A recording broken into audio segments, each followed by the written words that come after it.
নমস্কার বন্ধুরা,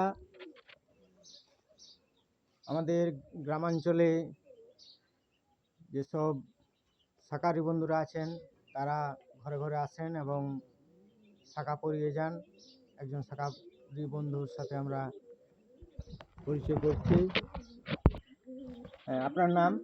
কাজল দাস, বাড়ি কোথায়? কুলডাঙ্গা। আচ্ছা, আপনি কতদিন থেকে শাখা বিচ্ছেন? মোটামুটি 2 বছর। আচ্ছা, সারাদিনে কেমন বিক্রি হয়, কেমন আপনার উপার্জন হয়? মোটামুটি 2000-3000 হয়। সংসার আপনার চলে যায়? চলে যায়। কিসে যাওয়া আসা করেন? সাইকেলে। সাইকেলে। বাহ। আগে তো আপনাদের লোকেরা তখন হেঁটে যাওয়া আসা করতো এবং আর ঘরে ঘরে এই শাখা পরিয়ে যেত।